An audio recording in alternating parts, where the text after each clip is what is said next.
Everybody hears that? Do you guys hear that? When you hear, it's good. Okay. Guido, shall we? Great. You're live. Hello, everyone. The very distinguished speakers, professors, and participants, students, everybody, thank you very much for being here. Today is the pre-conference reception of the International Human Rights Conference, Gonzaga University School of Law, Global Legal Education Program, Gonzaga in Florence, Center for Civil and Human Rights Law, and a special human rights interest group of Asian Society of International Law. So this conference is sponsored by all these entities, and Gonzaga University School of Law, as a part of its summer law program, we do this conference every year. This is the 10th edition of the International Human Rights Law Conference, and international conflict mediation competition, and that international conflict mediation competition is particularly focused on international business. That competition takes place between Gonzaga University School of Law students, this program's students, and then University of Florence School of Law students. So, and the classes, international mediation, conflict mediation competition, and then this human rights law conference. And these three things are the signature things of this program. It's just 1 month. We do a lot. Thanks are due to the law school, the dean, Professor Jacob Rooksby, and other staff members in Spokane, Washington. And of course, this program in Florence is impossible to conduct or do without the help of Gonzaga in Florence. Thank you, Dean Professor Jason Houston, and Elisabetta, Guido, Dr. Celia, Federica, Alessandro, all that, without that help, it is not possible. So thank you everyone, and Jason, thank you.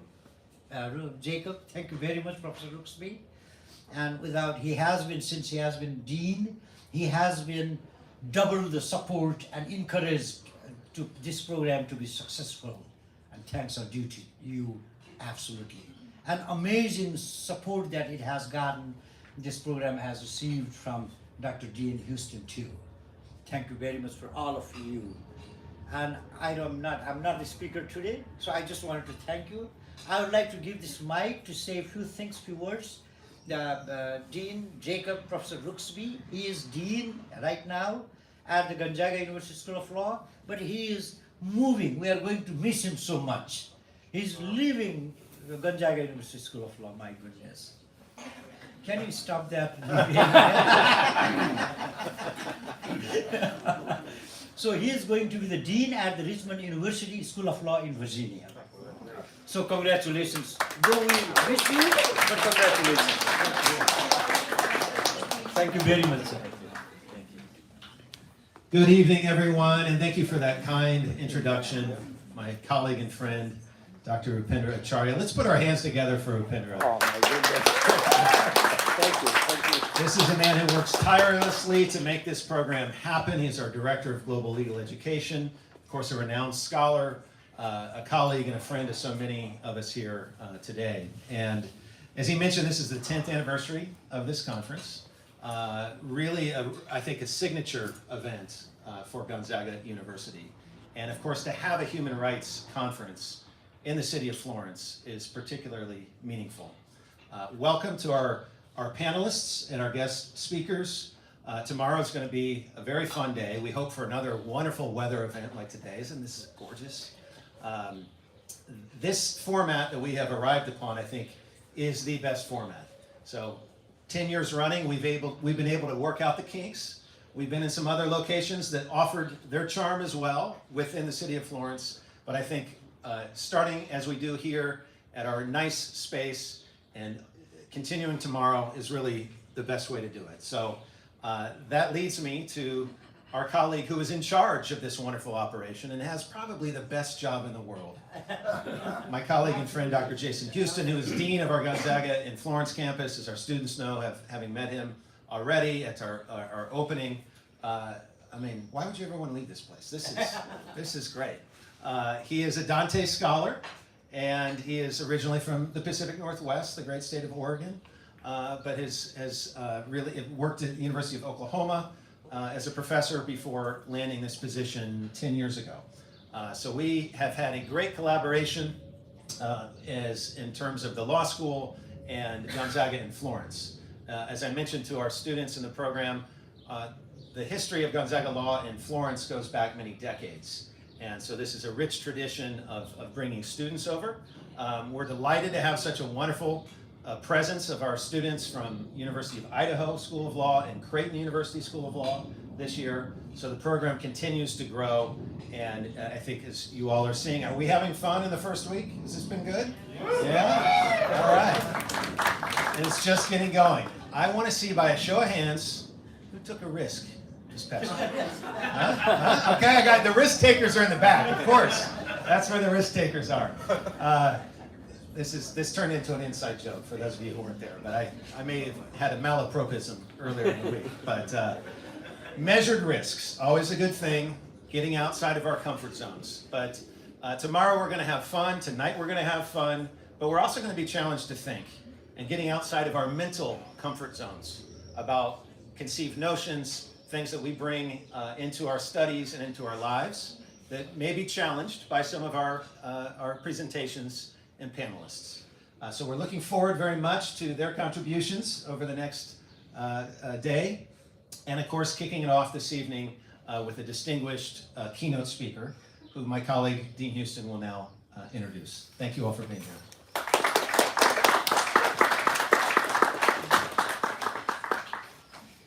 As Jacob rightly said, I am now not announcing leaving to another job. So that probably will never happen.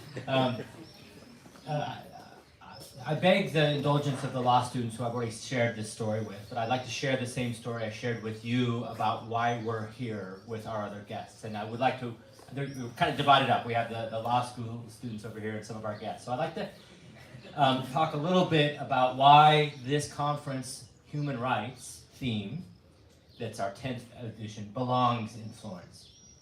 And why this international theme as well that we've always done, we've always pursued the idea to make this conference an international conference and using Florence as a base for that. You're now sitting in the place where Michelangelo learned to sculpt. We know that Michelangelo learned to sculpt in the garden of the monastery of San Marco, which is that building, not that ugly building right there. The other one right next behind it, which is, you can see with the bell tower and the cupola. Michelangelo, in the garden behind the monastery of San Marco, came where the Platonic Academy was meeting, translating Plato into Italian and Latin for the first time from ancient Greek in the West. They were chatting, Michelangelo was overhearing and learning his craft. And that's why the David is also a couple blocks from us. So that was happening right here. The remnants of that garden are right across the street, which is the botanical garden for the University of Florence. We're on the street called Giorgio Lapira. That's the name of the street our building's on. Fast forward 400 years. He's a man from Sicily who is a religious, a third order Dominican monk, moves to Florence and moves into the Dominican monastery of San Marco, the same building. Eventually enters into politics on the left, basically a communist, and is elected as a religious, a third order Dominican monk, communist mayor of the city of Florence in the late 50s, early 60s. Has a politics way to the left and is often critical of the United States and of Western powers. But at the same time he's critical of Western powers, he realizes that his position as mayor of Florence and Dominican monk gives him an opportunity to create a space for people to come together and learn what it means to be human. Thinking about the fact that he's in the place where Michelangelo learned to sculpt the David. And so he starts writing letters to mayors, to governors, and to universities around the world, saying, come to Florence. Florence is the center of the world. Florence is the place where humanism took root. Come to Florence to learn what it means to be human. And so Florence is great, it's nice, we happen to have a building here. There's a lot of reasons to be here, to be doing this event, but there are also more important and fundamental reasons why a human rights conference belongs in this town. So that's a high standard to keep ourselves to. I said Aristotle, I said Plato, I said Michelangelo. I hope our conversation, I'm supposed to say right, sorry. I hope our conversation at times arises to that level. It certainly won't all the time. But I hope we take and we learn from each other in the day that we have tomorrow at this conference, and for our law students, their time here. So welcome to Florence. Welcome to Gonzaga in Florence, and I wish you all a fantastic experience, whether for 4 weeks or for just these couple of days when you're here for the conference.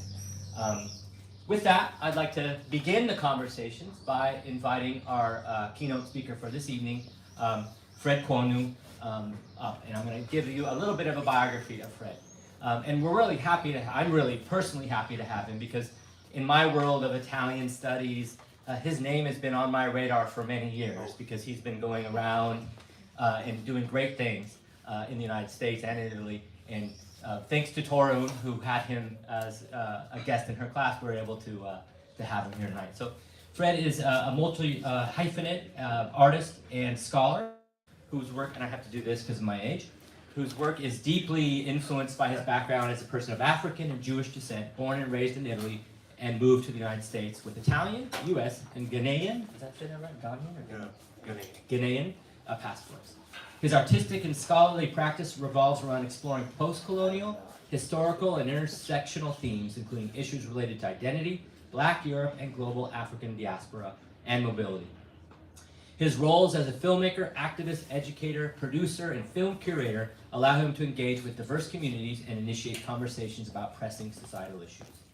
He holds an MA in political science from the University of Bologna, and has received prestigious fellowships and grants from institutions including New York Foundations for the Arts, Open Society Foundation, Africa No Filter, Rockefeller Project, and U.S. Congressional Proclamation.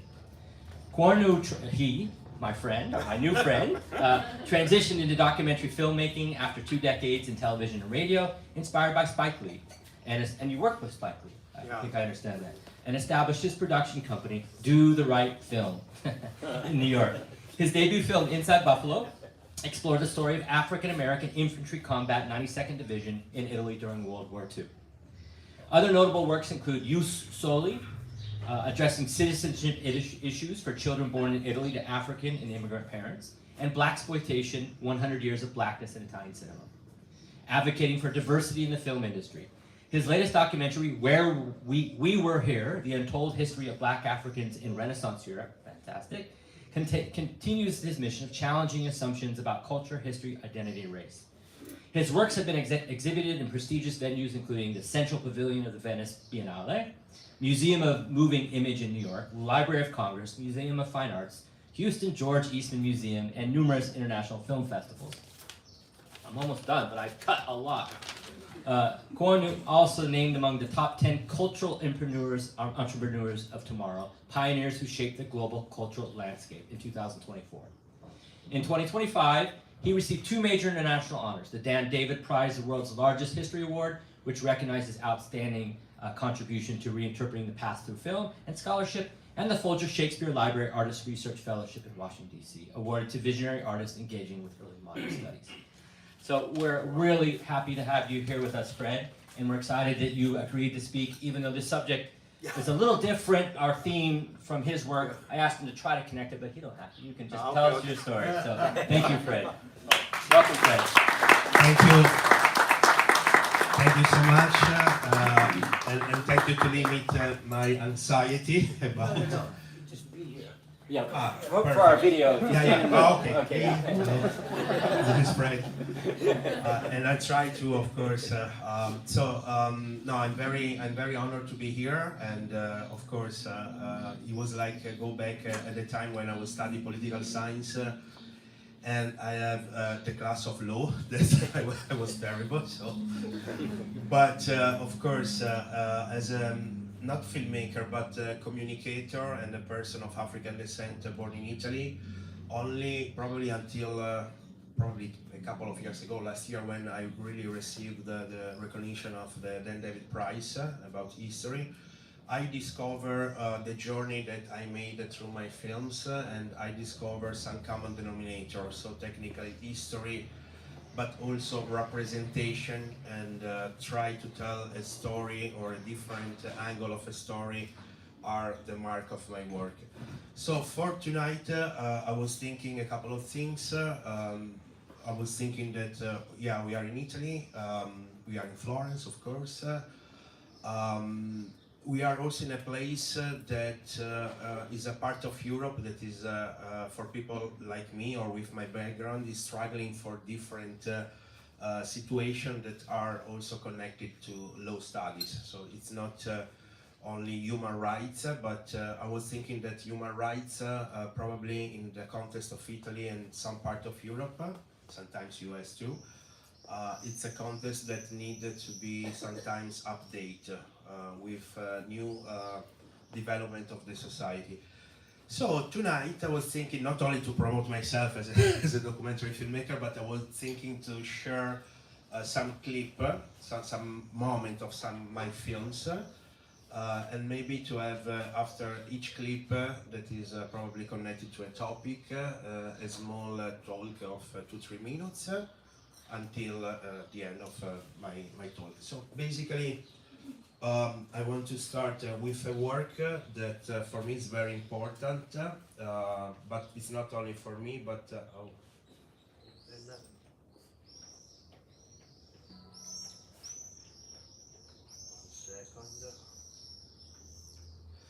this is a documentary that I made in 2011, so 15 years ago.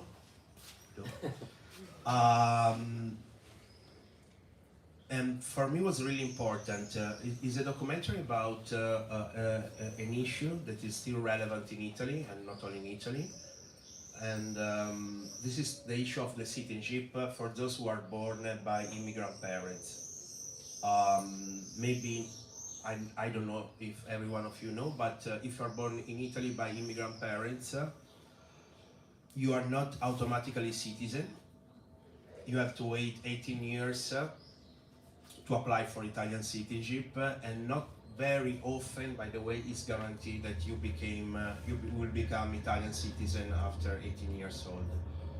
So 2011, when I started on this documentary, if the math is not it was 15 years ago, nothing changed in this law.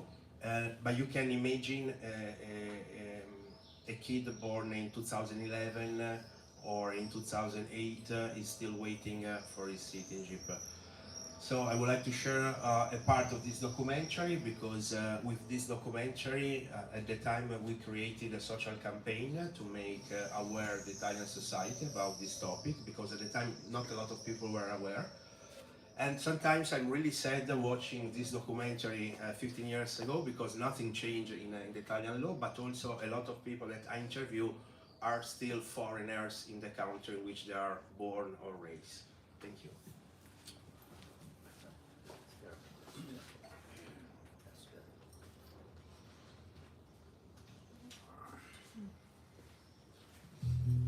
Io, non essendo cittadino italiano, devo ragionare con queste cose. Questo è il permesso di soggiorno, riporta la data del 27/6/2008. Questo qui scade il 29/10/2010 e a me è arrivato ad agosto 2010. Questa qui la potrei prendere e buttarla via. E devo girare con questa, che è la ricevuta postale, la classica ricevuta delle raccomandate, dei pacchi postali. È un bollettino, io devo girare con questi, che sarebbero una specie di sostitutivo del permesso di soggiorno. Se io non giro con questi, rischio di essere portato in questura, di essere messo magari in cella. Ora vivo una carta di soggiorno, se si può chiamare così, a tempo indeterminato. Fortunatamente la carta di soggiorno. Dico fortunatamente perché so che molti altri coetanei, come i miei coetanei, hanno il permesso di soggiorno. Avere il permesso di soggiorno significa comunque essere, tra virgolette, un cittadino di terza classe, perché comunque sono un mancato cittadino, e significa non poter partire quando vuoi partire, significa non poter competere per bandi quando vuoi competere per bandi. Vorresti poter fare come tutti gli altri tuoi compagni, perché tu sei cresciuto con loro, quindi ti credi di essere uno come loro, però ogni tanto trovi sempre l'ostacolo, quel muro. Un carabiniere, un poliziotto della questura mi dice guarda questo non è valido, e guardi non lascia sul comune, chiami il comune o chiami la questura e si faccia spiegare. Io penso che devo esibire quella carta d'identità perché è la carta d'identità della Repubblica Italiana.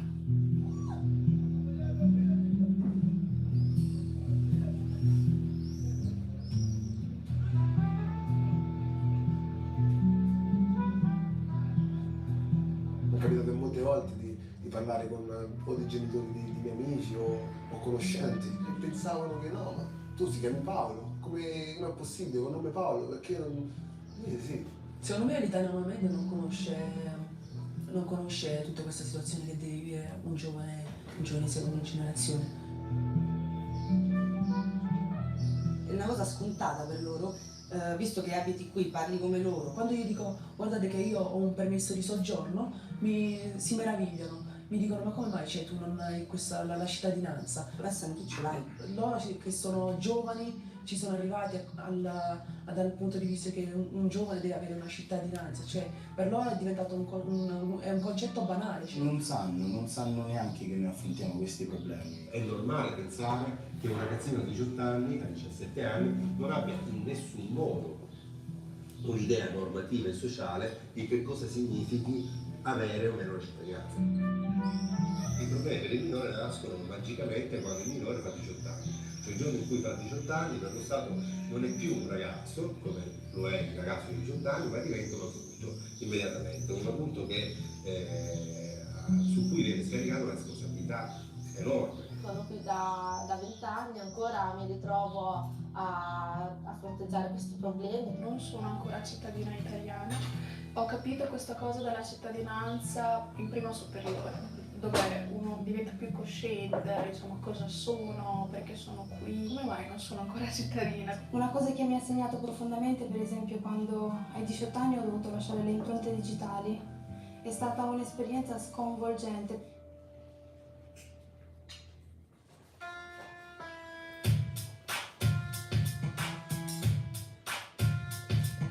Ok, per tutti i simili, questa è seconda generazione. Ok, vai! Non ne usciamo più.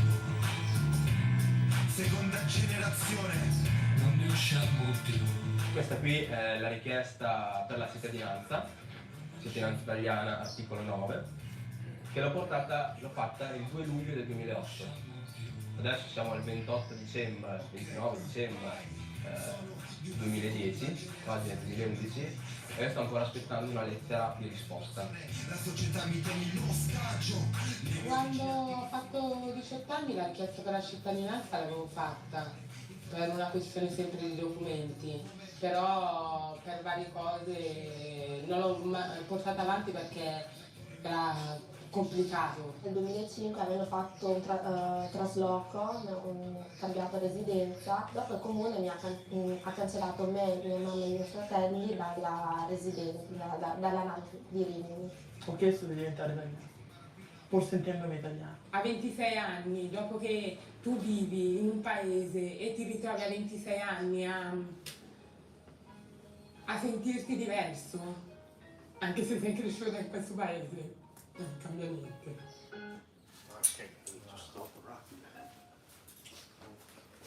I neri fanno sempre solo ruolo. No, this is another clip. So basically, for me was really important. At the time was really important. Even I didn't have any issue of citizenship. But I want to tell you some more about my background. My dad came from West Africa, Ghana, in 1965 in Italy. to study medicine, and then he met my mom. I was born, and actually, even I was kid, I never asked to myself which are the requirements to be citizen in the country where I was born and raised. So I was really surprised when I discovered in 2010 that in Italy we have this issue.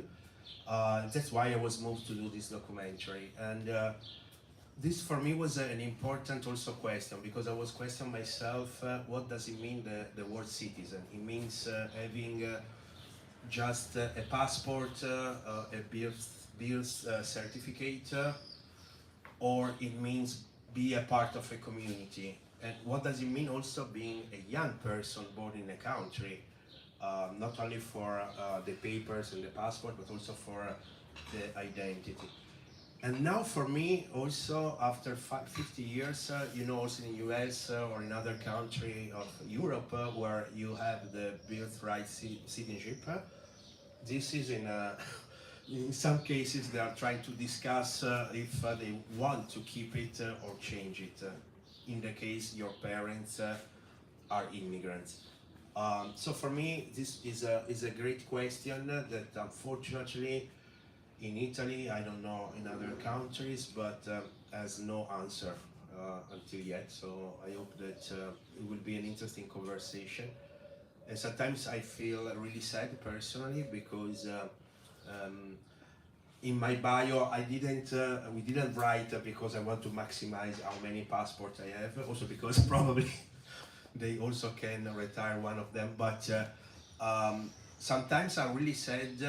For example, I became a US citizen just because I got a green card through a process that is probably only in the United States, the lottery. And when I made this documentary, it was the first time that I really felt really sad for those, at the time we called undocumented, if you remember, the time 2014 and 15. Because I said, look, I didn't do nothing in particular to have a green card, and even I'm a good guy. But there are people who came in US that they were brought by their parents when they were probably 1 year old. They speak English for the entire life. They didn't know nothing about their origin country of their parents, and they risked to be deported. So for me, this documentary was really tough from also a personal point of view, as not someone who is born in Italy. Even I share a lot of things about being Italian of minorities background with these young guys that I interview. But I understand much more as an immigrant in the United States. So as immigrants in the United States, I understand the struggle that each person, in particular a young child, they struggle in many countries of the world. So it's not only US, it's not only Italy, there are a lot of cities. Then after 4 years, I was interrogating myself, okay, probably they will pass a positive law of citizenship in Italy, because I was really positive at the time. But a passport, a document that say you are a citizen of this country, even you have a different ethnicity background, it's not enough. You need to be a part also of the storytelling of the society, of the nation. So basically I start to investigate another topic that was the representation and the opportunity for those. In my case, I was focused on Afro-Italian, but basically it's the same topic if you are Asian Italian or Arab Italian, or you have other background, in the representation of the storytelling of the nation through the film, the television, nowadays also the social media, but this documentary was in 2016. So I made a documentary based on the story of African descent in the 100 years of Italian cinema since 1915. And it's funny because now I cannot show you the entire documentary, but we have a lot of films in which there were African American actors who were doing pretty well in Italy in the 50s, in the 40s and 60s. There were African actors that were working also in the silent mute film. There were Afro-Latinos. So there was an inclusion until in Italy start to have Afro-Italian, born and raised in Italy in the 90s, and for them there is any space or a lot of stereotypes. So I tried to make another documentary with a social campaign tour to increase more diversity in the Italian screen, and this documentary was in 2016. So basically, this was also a worldwide momentum, also in the United States, with the hashtag Oscar campaign that was in 2016 in UK. So basically, this film also addressed the question of maybe how law policy maker for the state, and especially in the case there are media that are government controlled, like television or film industry, how they can also try to work to an equal representation also through maybe some laws or some changes.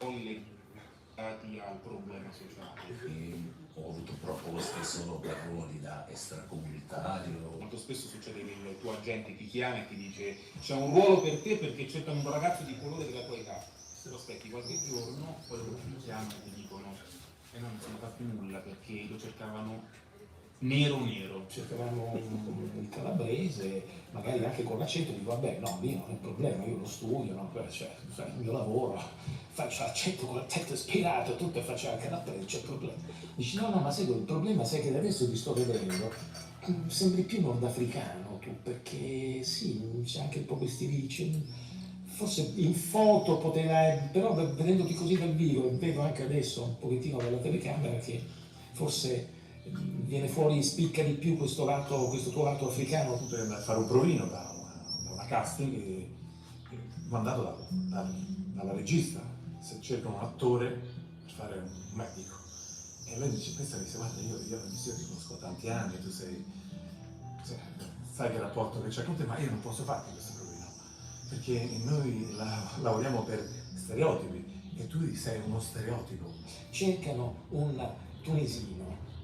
Io andrei a vedere questa cosa perché il ruolo è anche interessante, un terrorista, è una cosa, quindi può essere. Vado a fare questo colloquio, l'aiuto regista, e c'era anche il regista accanto, mi fanno certo, noi cercavamo un po' sembri più un siciliano, sembri più un canto. E io ho smontato a ridere, mi sono messo a ridere, ho detto scusate, io ho fatto un colloquio poche settimane fa e cercavo un calabrese e mi è stato detto che sembrava un nordafricano. Vengo qui, cercato un nordafricano, mi state dicendo che sembro un siciliano o un calabrese, mettetevi d'accordo. Andai per il ruolo da protagonista, non ti posso prendere perché sei troppo italiana. Interpretare un ragazzo che portava la prova nella scuola, ma che portava la felicità, non è sempre il problema. Ma basta con queste golf, questo insomma, è ancora molto provinciale. I ruoli che vengono scritti al cinema, tutti i ruoli di bassa manovalanza. Rosso deve fare per forza il buttafuori o Babysitter o la prostituta. Il fratello della prostituta nigeriana. Il lavavetri, la guardia del corpo, terrorista arabo, venditore di tappeti. La mamma di qualcuno africano, brasiliano. L'immigrato clandestino. Sempre una disgraziata nullatenente, analfabeta e ignorante. Cose un po' anche screditanti dal punto di vista, come dire, no? Del dover etichettare socialmente, no? Delle etnie a certi lavori o a certe problematiche. A me piace tantissimo Angela Bassett come attrice, quindi molti dei suoi film mi rappresentano. Been a huge number of films made in Italy over the last 20 years, which include or focus on the black migrant presence, but they're never conceptualized as Italian. Una volta per fare un ruolo di lavavetri mi disse no, è troppo caruccio questo per fare lavavetri, ho la faccia da studente di medicina. Così non solo c'è il problema che i ruoli sono sempre gli stessi, ma per quanto mi riguarda, non essendo nero e avendoci la faccia da studente di medicina, di fatto non ho preso neanche quel ruolo. Però lo studente di medicina non è mai ricercato nero. Una suora, datemi una suora, nemmeno una suora. Cioè, l'altro giorno ho fatto un provino bellissimo per una suora sudamericana, può fare la l'accento. E perché devi convincere il regista, la casting, il produttore.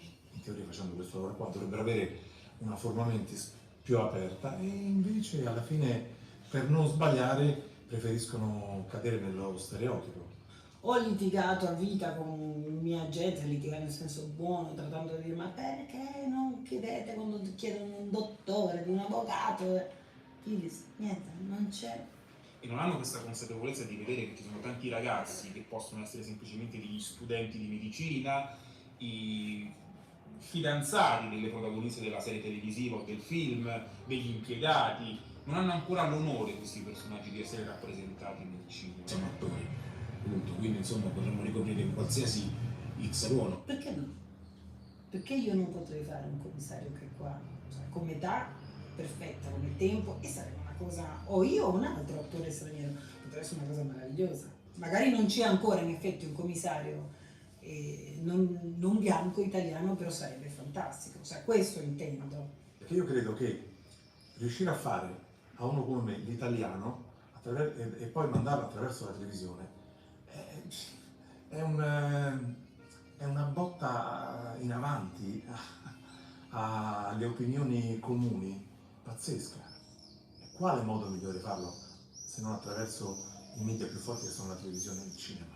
Dovrebbero in qualche modo cominciare a raccontare il tessuto sociale italiano. È un mix di ingredienti perché devi tenere presente di quello che vive la società reale in questo momento. Come la pubblicità non ha mai raccontato, come la pubblicità dovrebbe lanciare dei modelli, racconta il tessuto sociale di un paese, di una comunità, eppure non c'è un nero che fosse un extracomunitario, cosiddetto, un colorato, come vogliamo chiamarlo, che reclamizzi un prodotto, un ragioniere del catasto, meticcio come me, durante una pausa pranzo.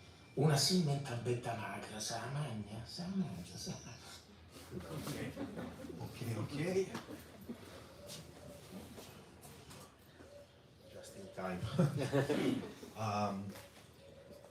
So this was for me another talking point about the connection between human rights, because for me human rights is also the right to be represented or to be a part of the visual storytelling of a society, because this means that you are a part of this society. So it's not just a passport, a paper, or of course law and legal tools are the expression how modern and contemporary society are regulating themselves, but at the same time there is something that is a part of this inclusion that is not, of course, in the law, but is more connected also in the visual inclusion or representation. And this was for me also the way to jump into another chapter, in particular of Europe, that is also the inclusion in the storytelling of a nation, in the history of a nation. So not only in the present, but also in the past, because actually since we are in Florence, and part of this documentary has been also filmed in Florence, but also in Spain, Portugal, Brazil, Netherlands, I went to UK and France. But when I was young, in the high school, I studied in Bologna, and probably I made several school trips in Florence, and it's funny because when I made this documentary, I went in a square to film African heads that are in some facade of some buildings, in a square called Santissima Annunziata. And I told myself, I went here probably a lot of times, not only in the school day trips, but also when I was 20 or 22 years old, that I was coming maybe to do a night or a weekend in Florence. And I never noticed these African faces in this building of the family Pucci. And of course there are also in other buildings. So this was for me, this documentary is called We Were Here, that told the history of Black African Renaissance Europe, is probably another chapter and also the final chapter that can help to create a society that is more inclusive. So it's also being aware about the history. and elements of inclusivity in the history, not only in the present, and not only the, in one sense, policy law for the future, that of course every society needs a continuous adjustment decade after decade. So probably I want to share a couple of minutes of this documentary. Actually, it's just the intro of the film, so maybe every one of you can grab what they want.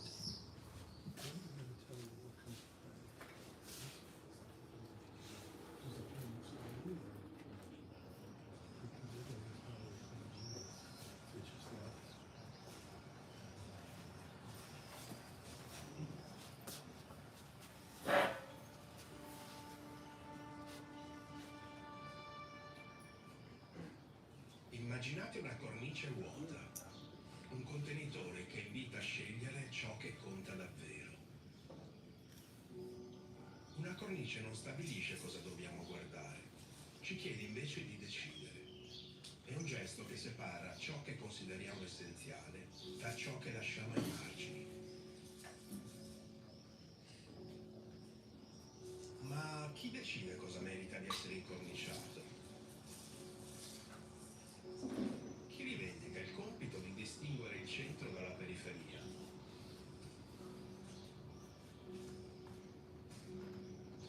In ogni spazio lasciato in ombra si cela una storia di voci ignorate, frammenti che rischiano di scomparire.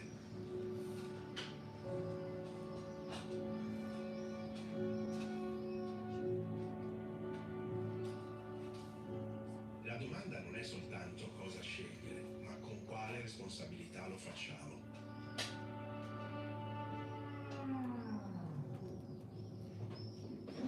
Spain for more than 6 years. Over 150,000. Queste persone migranti verso altri luoghi siciliani. In some cases, entire families came.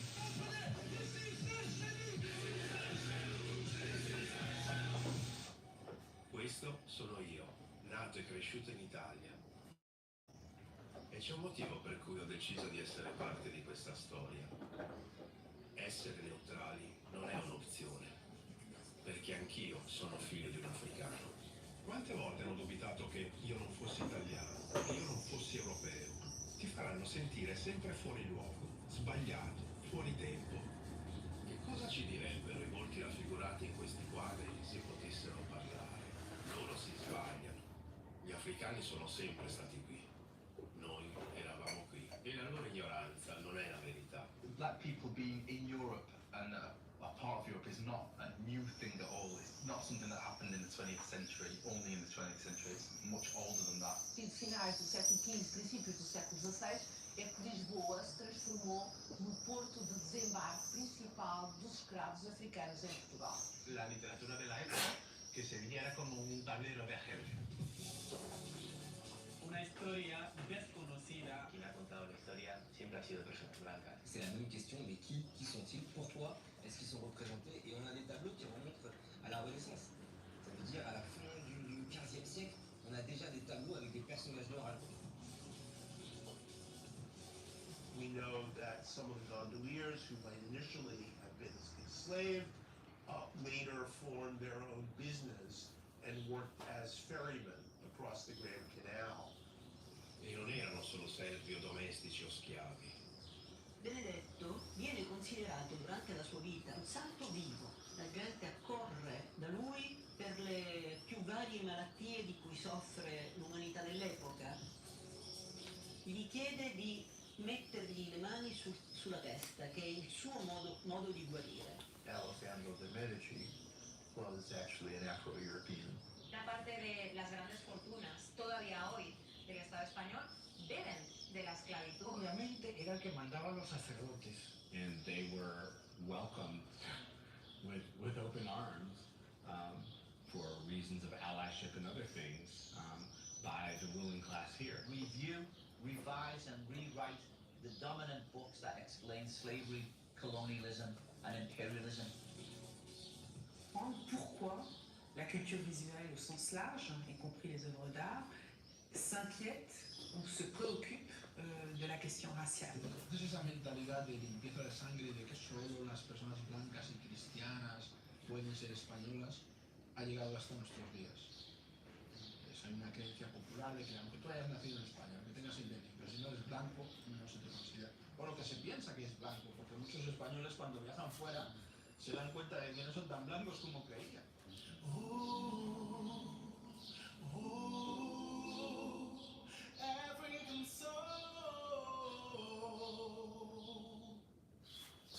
Okay, so for me this was a real personal journey in Europe, but also into the history, and it was really fascinating because it was a way also to analyze the time of history of Europe that was more multi-ethnic, and probably also the time is 15th century, is a time of demarcation between the situation that was before probably 13th century. Races, ethnicities, and religions were an important factor, but not the main factor of differences between population. But from 15th century, with the genesis of certain idea and the needs to separate part of Southern European from initially the Jewish that were expelled from the Iberic Peninsula after the reconquest of a part of the Spaniard people against the Arab rule domination of 16th century. This was also the time in which slowly they started, not only in Spain and Portugal, but also in other places of Europe, seeing racial idea of the society that were not totally absent before, but were really not strong. So for me it was really important to intercept this time, especially we are in Florence, so probably one of the hometown of the Renaissance art, but also Renaissance is a real famous and very popular word to express art, society, a restart of course, humanity, humanism in the Western world, but maybe few people knows the complexity of the ethnicities and the society at the time. So for me this was an important journey, but also was another element to add in this journey that maybe I can use to suggest you also to investigate how we tell the past and using the metaphor of the frame, what we include in the society. So which part of the human society has a part in our society and what we exclude and what we can, of course, try to include more. So thank you for, first of all, the invitation, because it was really unexpected, so I said, oh wow.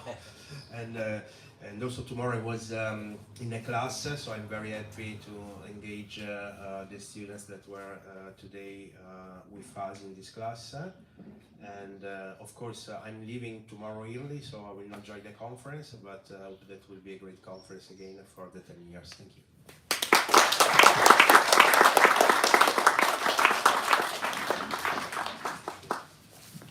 Thank you very much, Fred. That was fantastic and beautiful opening to the conference to introduce some issues that we might not cover specifically tomorrow, but around identity, power, political and government structures, and access to power, and how that, I think we'll be talking a lot tomorrow about how those paths are narrowing. And I think that Justin, I know Justin very well. Sorry. There are a lot of people working on this, and there's Justin Thompson who is in the video right now is someone that's come to Gonzaga in Florence to talk well.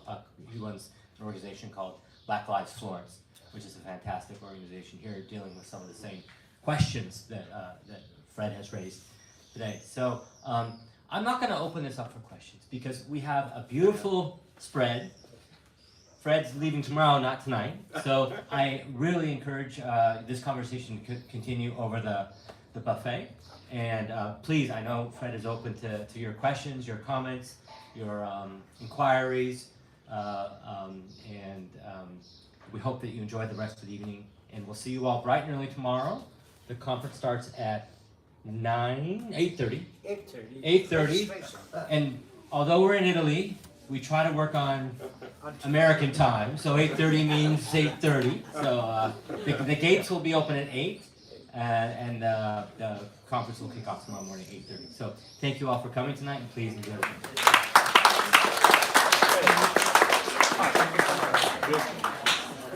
chiama la musica. Oh, congratulations. So you